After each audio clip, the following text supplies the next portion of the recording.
Nicole Fernandi Pageri tinha 15 anos. Uma estudante da cidade de Macoca, estado de São Paulo, Brasil.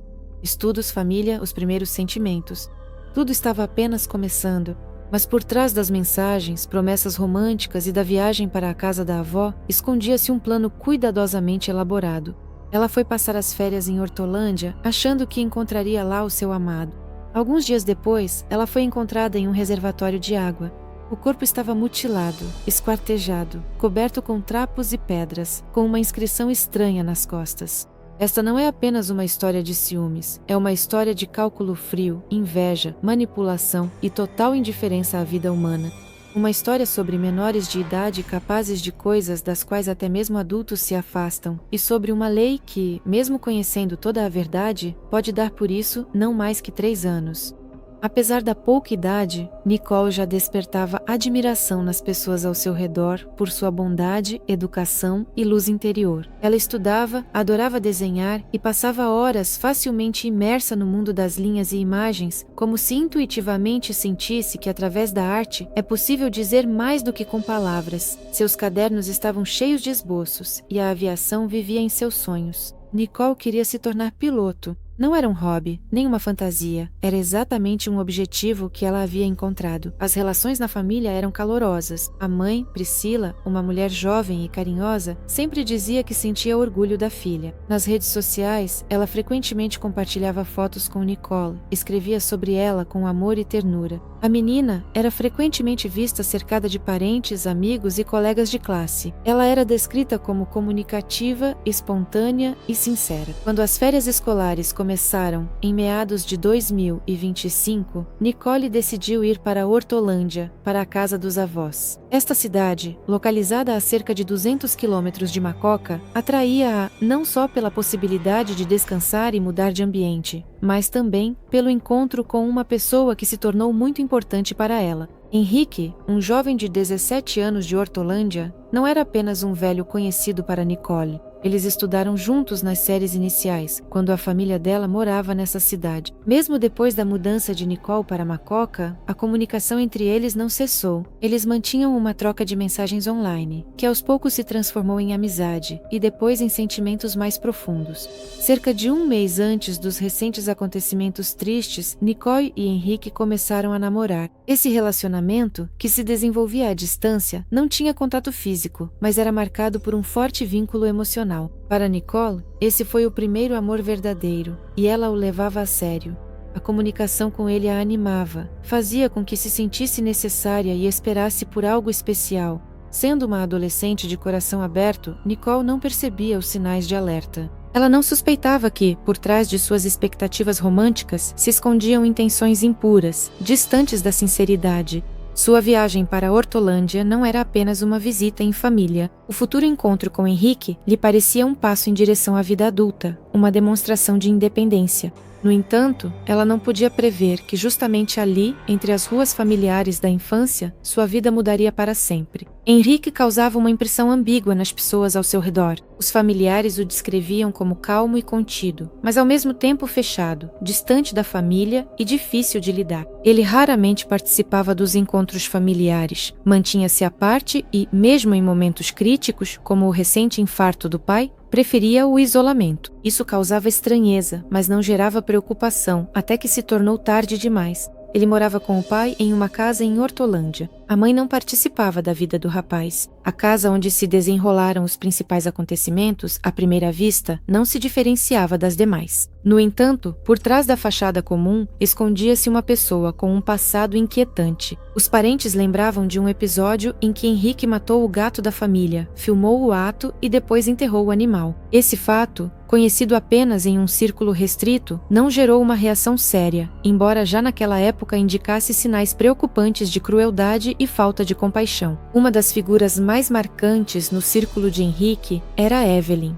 uma garota da mesma idade, com quem ele mantinha um relacionamento longo, porém extremamente instável. O romance deles durou cerca de 1 ano, acompanhado de constantes brigas, cenas de ciúmes e separações abruptas. Os familiares afirmavam que Evelyn demonstrava agressividade. Um dos casos mais chocantes ocorreu quando ela, com uma faca na mão, pulou a cerca da casa de Henrique, forçando o pai dele a intervir. Mas apesar dessas situações, o casal retomava o relacionamento regularmente. O temperamento de Evelyn causava preocupação não só à família de Henrique. Nas redes sociais, ela demonstrava interesse por temas sombrios, publicava conteúdos com elementos de crueldade, usava apelidos com temática satanista e participava de grupos online com conteúdos assustadores. Alguns usuários posteriormente afirmaram que haviam se deparado com a agressividade dela no ambiente virtual, incluindo ameaças a outras garotas que conversavam com Henrique. O relacionamento entre Henrique e Evelyn não terminou nem mesmo quando ele começou a namorar Nicole. Na verdade, o romance com Nicole acabou sendo apenas parte de uma manipulação, uma forma de provocar ciúmes na ex-namorada. Nicole não sabia que durante todo esse tempo, Evelyn continuava presente na vida de Henrique e seguia exercendo influência sobre ele. O ambiente ao redor de Henrique e Evelyn estava se tornando cada vez mais tóxico. Nicole acabou ficando entre duas pessoas cuja ligação já havia ultrapassado há muito tempo os limites de um relacionamento adolescente comum. Por trás de sua aparência contida, Henrique escondia uma personalidade psicologicamente instável e potencialmente perigosa, cujas ações acabaram levando a consequências trágicas. Em uma troca de mensagens com um de seus amigos, Henrique escreveu abertamente que só começou a sair com Nicole porque viu Evelyn em uma festa com outro rapaz. Ele chamava Nicole de estranha, sentia repulsa por ela e enfatizava que sentia nojo até mesmo ao vê-la. Em uma das conversas, ele chegou a dizer literalmente: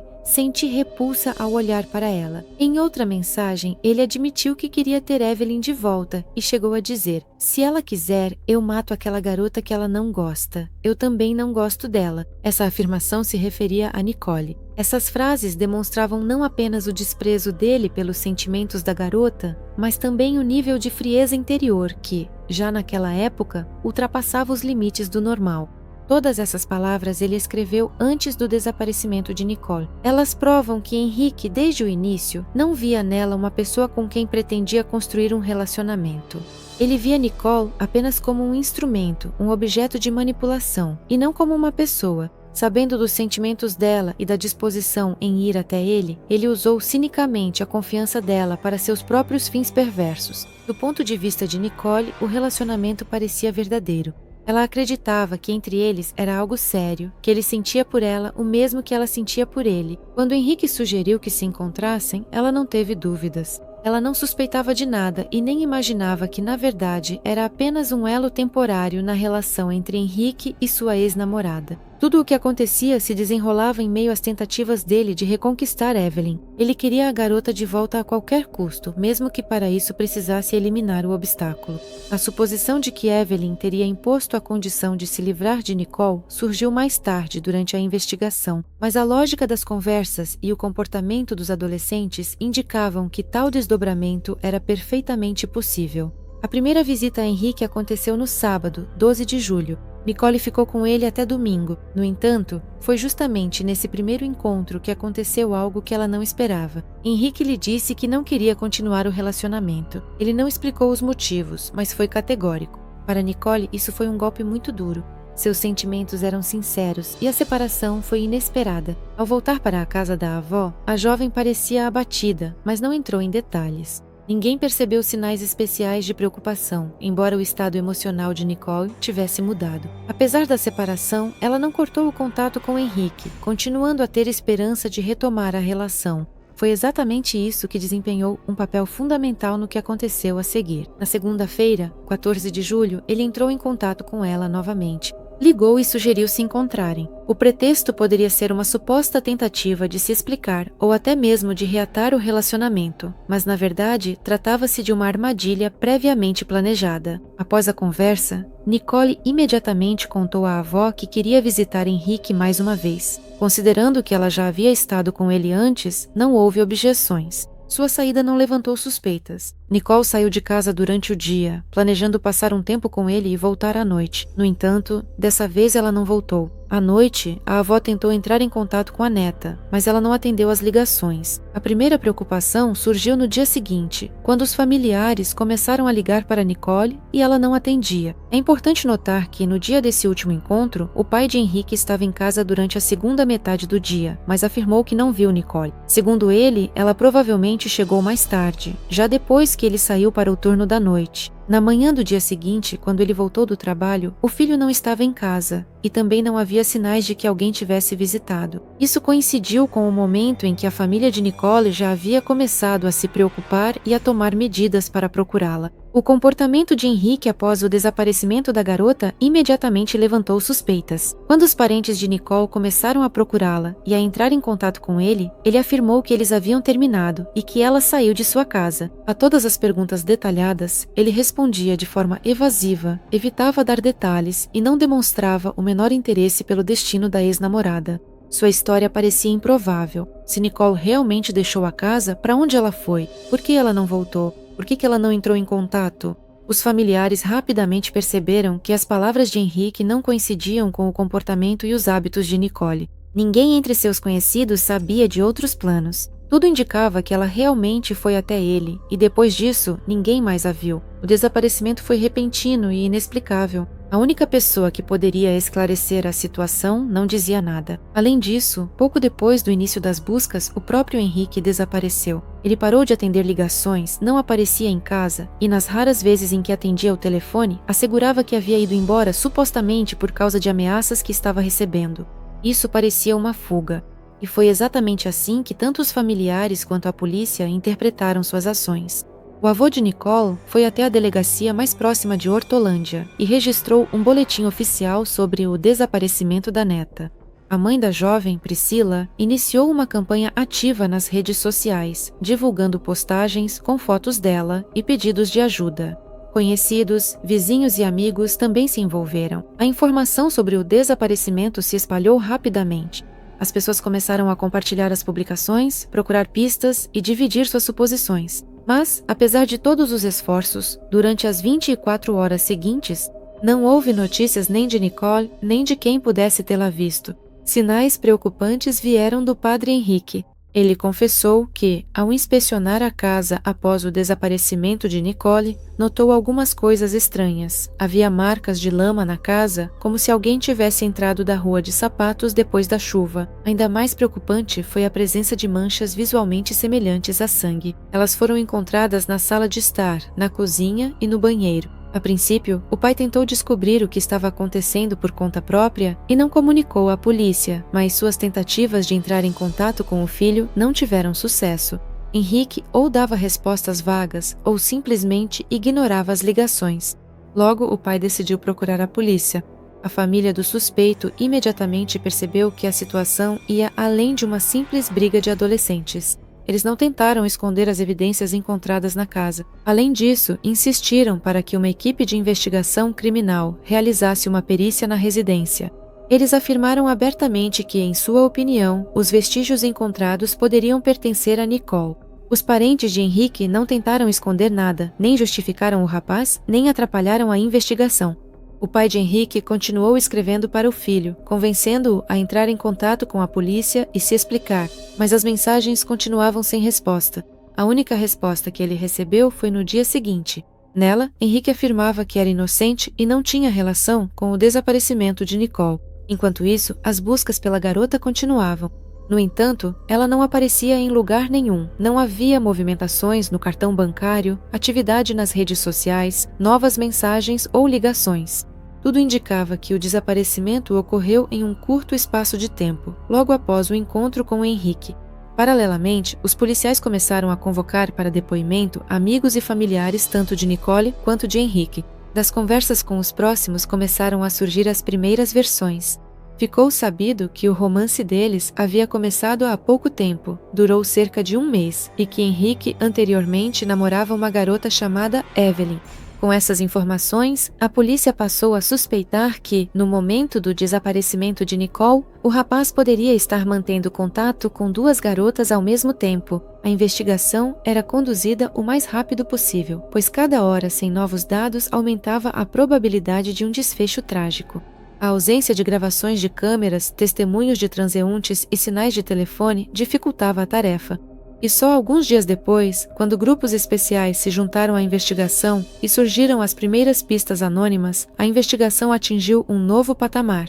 Segundo depoimentos dos familiares, havia anteriormente um carrinho de jardim na casa, que desapareceu logo após o incidente.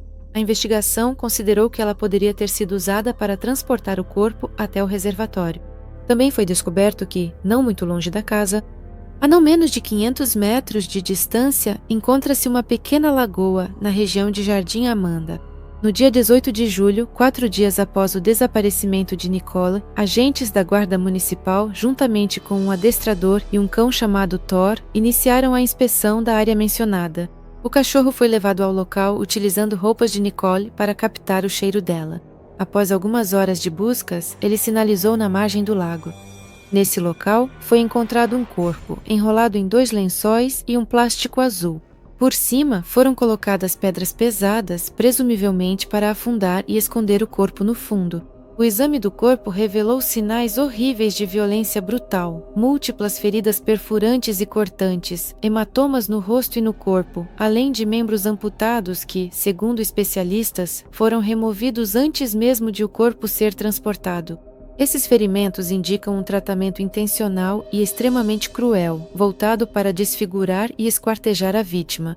Além da violência física, uma inscrição foi deixada no corpo de Nicole. Nas costas dela, os investigadores encontraram uma abreviação em letras, o nome abreviado de uma conhecida facção criminosa brasileira.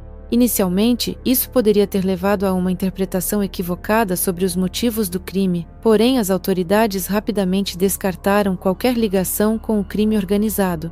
Nenhuma evidência que indicasse participação ou interesse do meio criminoso foi encontrada. A investigação concluiu que a inscrição foi deixada intencionalmente como uma tentativa de enganar a polícia e direcionar a investigação para uma pista falsa. A confirmação da identidade da vítima foi possível graças a vários fatores ao mesmo tempo. Os familiares reconheceram o cordão preto que Nicole sempre usava no pescoço. As características físicas do corpo também correspondiam. Representantes da família, incluindo sua mãe e seu pai, foram chamados ao local. A reação emocional dos parentes foi registrada por testemunhas e jornalistas. Segundo os funcionários, até mesmo investigadores experientes ficaram impressionados com o nível de crueldade deste caso. As evidências coletadas na casa de Henrique, incluindo os restos de uma cama queimada encontrados no quintal, vestígios de sangue, marcas de sujeira, bem como o desaparecimento de um carrinho e a semelhança dos cobertores encontrados com os têxteis domésticos, indicavam uma ligação entre o local do crime e o local onde o corpo foi encontrado. Os investigadores elaboraram uma versão preliminar. Nicole foi assassinada na casa, depois o corpo foi esquartejado, envolto em materiais encontrados na residência, colocado em um carrinho e levado até o reservatório. O fato de que o crime foi cometido com extrema crueldade, acompanhado de uma tentativa de imitar as ações de um grupo criminoso, confirmou a premeditação dos atos. A investigação descartou a possibilidade de um conflito espontâneo. Após a descoberta do corpo de Nicole, a investigação concentrou-se em estabelecer as circunstâncias exatas do crime. Nesse momento, o próprio Henrique já estava sendo procurado. Durante uma nova busca na casa, foi encontrada uma serra elétrica que poderia ter sido usada para esquartejar o corpo. A existência dela foi confirmada pelos parentes de Henrique. Além disso, foram encontrados fragmentos de roupas com manchas marrons, presumivelmente de sangue. Tudo isso indicava que o crime realmente ocorreu nesse local.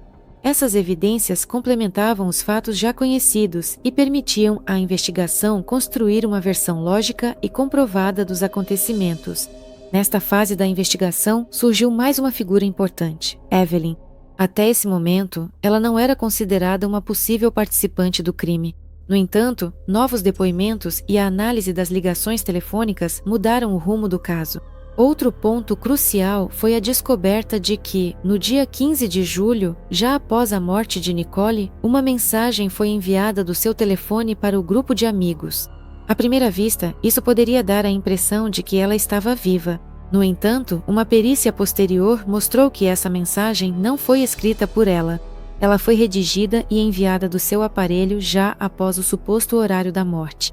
Assim, ficou estabelecido que um dos suspeitos tentou simular a atividade de Nicole nos mensageiros para enganar as pessoas ao seu redor e adiar o início das buscas reais. Esse episódio tornou-se importante na reconstrução dos acontecimentos. Os investigadores o consideraram como parte de um plano para encobrir o crime. O uso do telefone da vítima e o envio da mensagem ao chat indicavam que as ações dos criminosos foram planejadas e incluíam elementos de desinformação. Nesta fase, a investigação não só consolidou as provas contra Henrique, mas também colocou Evelyn no centro das suspeitas. Ambos deixaram de responder e seu paradeiro era desconhecido. O comportamento de ambos, desaparecimentos, explicações falsas, silêncio, indicava consciência de culpa e intenção de se esconder. A cada dia, a investigação assumia cada vez mais a forma de um caso de crime premeditado e planejado, no qual estavam envolvidos não um, mas 2 menores de idade. Após o desaparecimento de Nicole ter sido oficialmente registrado e seu corpo encontrado, a investigação passou a se concentrar na busca pelos suspeitos. Apesar das tentativas dos jovens de criar a ilusão de uma fuga devido a uma ameaça externa, as equipes de busca continuaram as operações locais, sem descartar a possibilidade de que eles pudessem estar próximos ao local do crime. Essa hipótese foi confirmada. No dia 20 de julho de 2025, no 6º dia após a descoberta do corpo de Nicole, a polícia, com o apoio de colegas do estado do Paraná, chegou a um endereço específico. Na cidade de Cornélio Procopio, tanto Henrique quanto Evelyn foram detidos. Eles estavam em uma casa pertencente à avó de um dos jovens. A parente os escondia sem avisar a polícia. A operação de detenção ocorreu sem resistência. Os jovens foram colocados sob custódia e levados para interrogatório. Na primeira fase, ambos admitiram seu envolvimento. Henrique confirmou que atraiu Nicole para a casa sob o pretexto de um encontro e, em seguida, participou do crime junto com Evelyn. Ele também informou que discutiu previamente os detalhes com Evelyn. Isso incluía, segundo ele, a intenção de resolver a questão com Nicole. Evelyn, de acordo com a investigação, não só sabia dos planos, como também estava na casa durante o crime. Os investigadores tendiam a acreditar que as ações foram coordenadas. Após a confissão e a detenção dos adolescentes, o caso passou para a fase de avaliação processual. A polícia qualificou o ocorrido como um crime doloso com circunstâncias agravantes, envolvendo esquartejamento do corpo, ocultação de provas e participação de um grupo de pessoas. Apesar da gravidade do crime, a idade dos suspeitos limitava as medidas de punição dentro da legislação vigente. No entanto, a investigação insistiu na pena máxima possível de detenção, levando em consideração o grau de crueldade, organização e cinismo do comportamento dos acusados. No dia 20 de julho de 2025, o corpo de Nicole foi sepultado em sua cidade natal, Maquoketa. A despedida ocorreu sob uma forte tensão emocional. Familiares, vizinhos, amigos e até mesmo desconhecidos, abalados pelo ocorrido, reuniram-se no cemitério para se despedir da menina cuja vida foi interrompida com uma crueldade aterrorizante. Sua mãe, Priscila, estava em estado de profundo choque e não fez declarações públicas no dia do funeral. Mais tarde, quando se recuperou um pouco, ela deixou claro: não quer compaixão, mas justiça. Apesar da completa reconstituição do crime e da existência de confissões, o tribunal não pôde aplicar punição criminal aos acusados. De acordo com a legislação brasileira, jovens com menos de 18 anos não são responsabilizados pelo Código Penal. Em vez disso, aplica-se a eles a Lei sobre a Proteção dos Direitos dos Menores. Ela prevê como medida máxima de punição até 3 anos de internação em instituições especializadas de regime fechado, com revisões obrigatórias das condições a cada 6 meses. Após a detenção, os jovens criminosos foram colocados na instituição correspondente, onde aguardam novas decisões do juiz de menores. A primeira sanção, 45 dias de detenção sob supervisão, já foi aprovada e, no futuro, pode ser prorrogada até o limite máximo de 3 anos. Isso causou grande repercussão pública. Pessoas nas redes sociais, jornalistas locais, ativistas sociais e até representantes das autoridades começaram a se manifestar abertamente sobre a desproporção entre a punição e o grau do crime. Esse crime tornou-se um exemplo de situação em que a base humanista da lei entra em conflito com as consequências reais do crime. Observadores destacaram que a suavidade do sistema jurídico em tais situações pode ser percebida como indiferença em relação às vítimas. O nome de Nicole tornou-se um símbolo de protesto contra a inação e a indiferença. A mídia continua publicando matérias sobre o caso. O assunto é discutido em escolas, fóruns e comissões legislativas. Esse caso tornou-se um ponto de virada para muitas pessoas que pela primeira vez se depararam com a realidade de como a menoridade pode servir como um escudo formal contra uma responsabilidade séria. E embora a sentença jurídica possa ser limitada pela lei, a memória pública e a pressão da sociedade continuam a formar outro tipo de julgamento, a condenação moral, que acompanhará esse caso por muito tempo ainda.